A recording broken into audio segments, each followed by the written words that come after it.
Hacia fines de la década del 50, en Uruguay se vivía ya el fin de la bonanza económica que se había desarrollado a partir del auge de los precios de las materias primas durante la Segunda Guerra Mundial y la Guerra de Corea.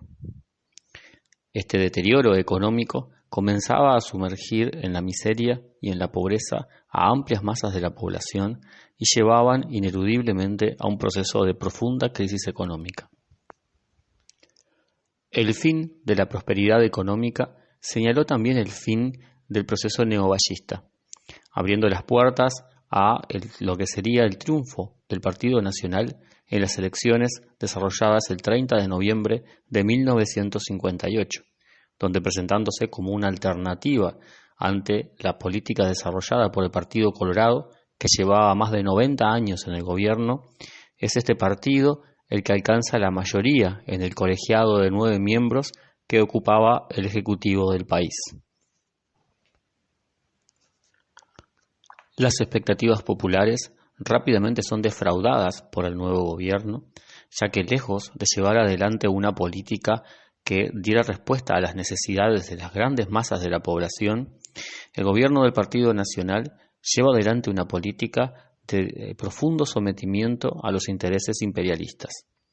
Tanto es así que ya en el año 1959 llega al país la primera misión del Fondo Monetario Internacional y al año siguiente se firma la primera carta de intención con dicho organismo imperialista. En el contexto internacional, la Revolución Cubana, triunfante a partir del 1 de enero de 1959, constituía en la práctica un cuestionamiento durísimo a la política de coexistencia pacífica llevada adelante por la Unión Soviética. A las propias vistas de la costa de la principal potencia imperialista, las fuerzas populares de un pequeño país habían demostrado que era posible, mediante la lucha popular, derrotar a la tiranía de una dictadura terrorista de Estado, expulsar a los principales representantes del imperialismo e incluso comenzar el camino hacia la construcción del socialismo. Más aún, el 21 de abril de 1961 se da el hecho histórico de la batalla de Playa Girón, donde la Revolución Cubana logra frenar en seco el intento imperialista de llevar adelante un proceso contrarrevolucionario en la isla. Como diría el comandante Guevara, se trata de la primer derrota del imperialismo en América Latina. En nuestro país, tanto el desencanto con los gobiernos de los partidos tradicionales, incapaces de llevar adelante una política sostenida de desarrollo nacional, así como la crisis profunda provocada en el seno de los partidos tradicionales de la izquierda, en particular en el Partido Comunista, a partir del triunfo de la Revolución Cubana y anteriormente a partir de la crisis chino-soviética, generan en todo el espectro político una serie de rompimientos y desprendimientos.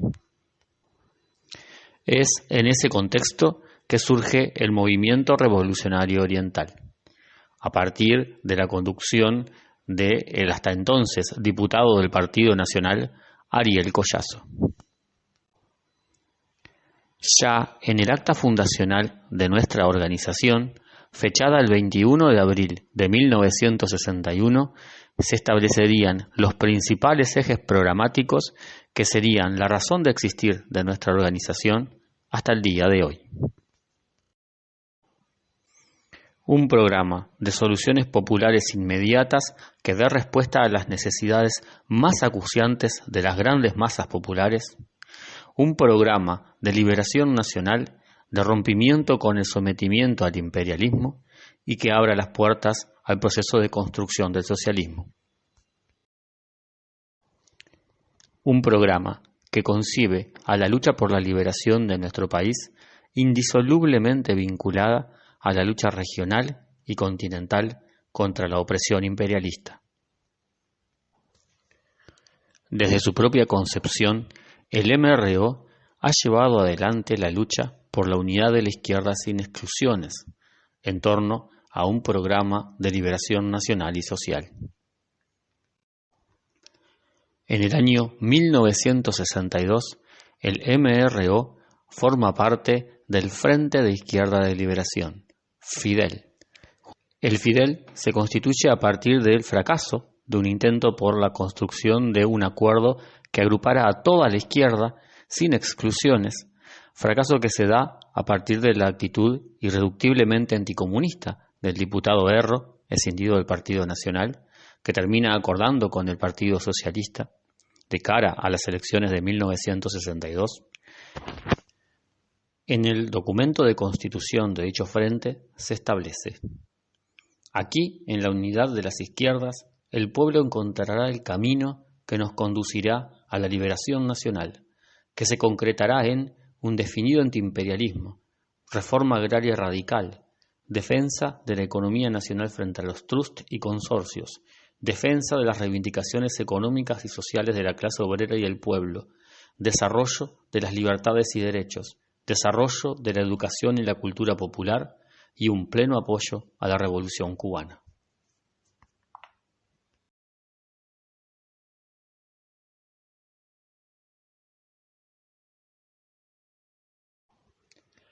En el transcurso de la década del 60, la situación económica y social de nuestro país continuará deteriorándose.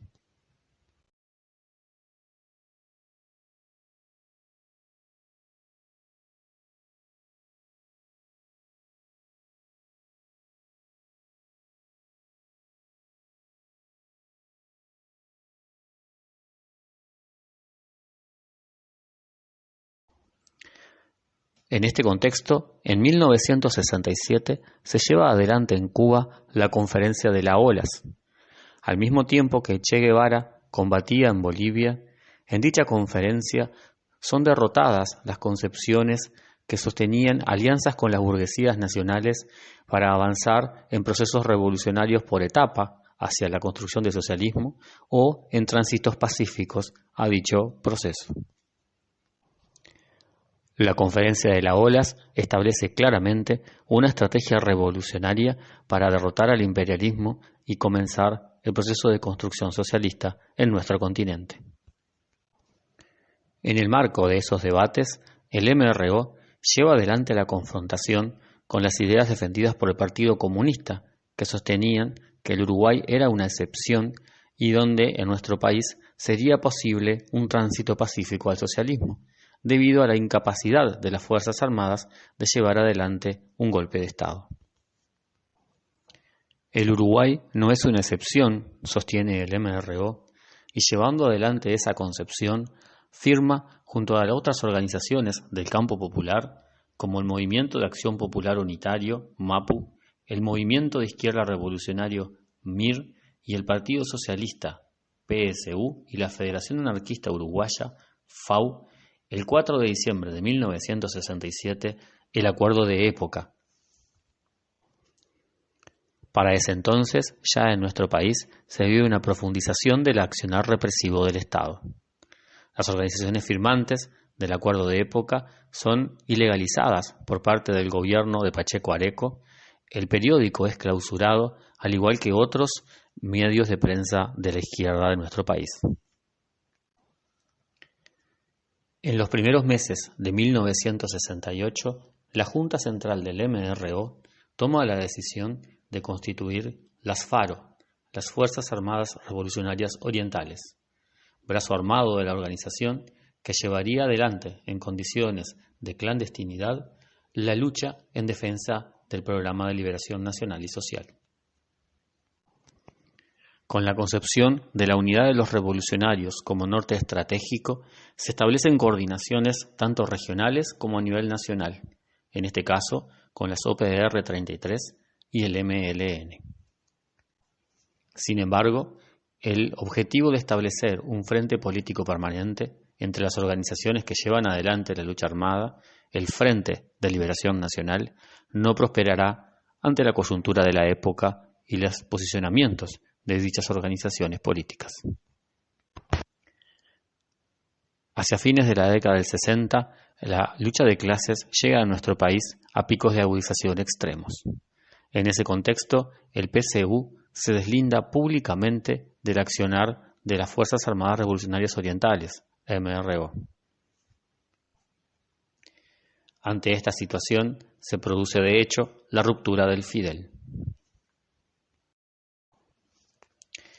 A pesar de esto, en 1971, el breve período de vuelta a la legalidad del MRO le permite ser fundador del Frente Amplio. En un contexto de profundo retroceso del accionar de las organizaciones guerrilleras, producto de los sucesivos golpes de la represión, y ante la perspectiva de un nuevo proceso electoral, el accionar del Frente Amplio permite desarrollar entre las masas la propaganda por un programa de liberación nacional. El programa fundacional del Frente Amplio de 1971 sostiene, entre otros puntos, la necesidad de la planificación de la economía, la reforma agraria, que promueve una transformación integral de la estructura agraria del país. La reforma agraria erradicará el latifundio y el minifundio, decía el acuerdo programático fundacional. La nacionalización de la banca, de los grandes monopolios y de los rubros esenciales del comercio exterior, para sustraerlos a la usura y a la especulación. La reforma radical del régimen tributario, de modo que grave fundamentalmente la acumulación de riqueza, el capital improductivo o de bajo rendimiento, las actividades antieconómicas, los vicios sociales y los altos ingresos, y reduzca progresivamente los impuestos al consumo.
Luego del triunfo de Bordaberry en el proceso electoral, se profundizará aún más la política represiva. Las organizaciones guerrilleras son derrotadas y desmanteladas. Se produce la persecución, detención, tortura y desaparición de decenas de centenares y de miles de militantes sociales y políticos. En junio de 1973 se produce el golpe de Estado, que termina por consolidar el auge represivo en nuestro país. Se produce la nueva ilegalización de las organizaciones políticas, incluido el MRO. El período de 1973 a 1985 es, para el MRO, al igual que para la mayoría de las organizaciones de izquierdas de nuestro país, un período de resistencia. La mayoría de la militancia de la organización está presa, en el exilio o sufriendo la persecución política en nuestro país. En este contexto, la militancia participa en la resistencia del Frente Amplio en la clandestinidad, en el plebiscito del 80 y hacia el proceso electoral del 84, donde nuestra organización continúa ilegalizada. En el exilio, los compañeros participan en núcleos de denuncia y solidaridad con los presos. En Suecia, sacan revistas y periódicos militantes. En Argentina, Chile y en otros países de Europa, diferentes compañeros llevan adelante actividades similares.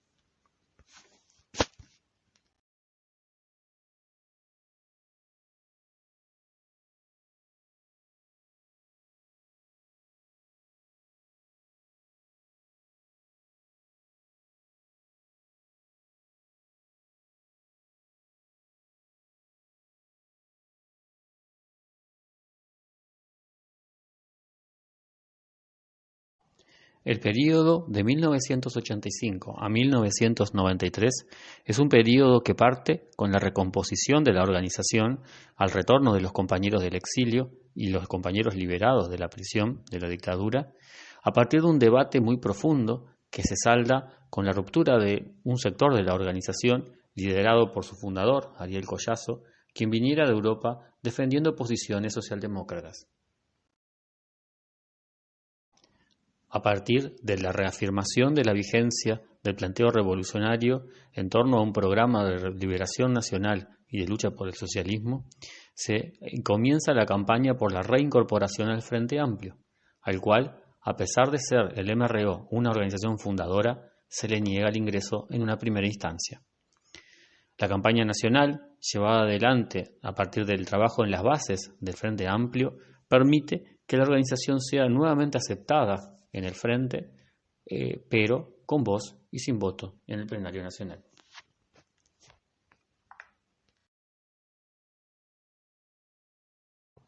En este proceso, al mismo tiempo que se restablecen a nivel internacional los lazos regionales e internacionales, por ejemplo con la Revolución Cubana, a nivel nacional se recompone la participación de la militancia en los organismos sociales y sindicales. Al mismo tiempo, a nivel político, se inicia el intento de generar a la interna del Frente Amplio un reagrupamiento de aquellos sectores que plantean una perspectiva revolucionaria. Es así que en 1989 se participa en la fundación del Movimiento de Participación Popular, MPP. En el programa fundacional de dicho espacio se establecen, entre otros puntos,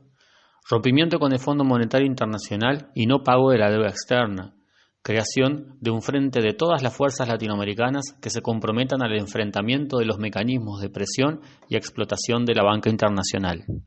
Una reforma agraria que tenga los siguientes criterios: darle tierra a quien la trabaja, entrega de tierras a aspirantes a colonos, expropiación de las tierras en manos extranjeras, expropiación del latifundio, vida digna para los trabajadores rurales. Impulsar soluciones para las necesidades de nuestro pueblo en un marco participativo y de democracia social.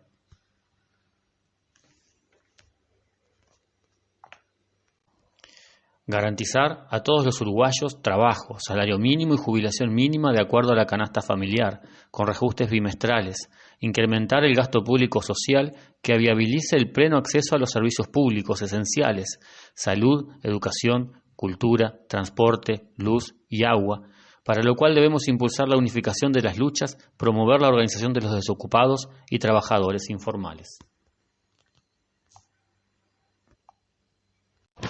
Claramente, el derrotero, tanto del Frente Amplio como del MPP, lo fue apartando de esta línea fundacional, y es así que en el 32 aniversario, el 21 de abril de 1993, el Movimiento Revolucionario Oriental anuncia su alejamiento de dicha fuerza política.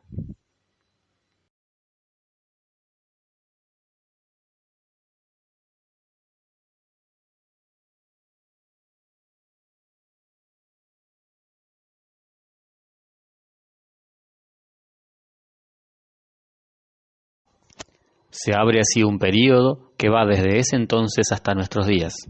y que en una primera instancia simplemente consiste en la supervivencia política, en el marco de una década del 90 que vio crecer constantemente al Frente Amplio como opción electoral hasta conquistar el gobierno mediante las elecciones a principios de los años 2000.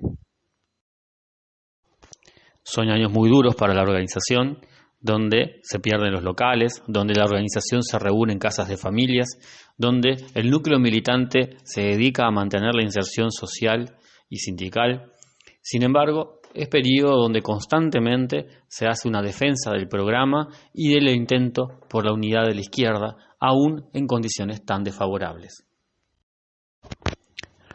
La profunda crisis económica y social que vive nuestro país a principios de los años 2000 y la llegada al gobierno del Frente Amplio a partir del 1 de marzo de 2005 con una política abiertamente proimperialista y contraria a los intereses populares,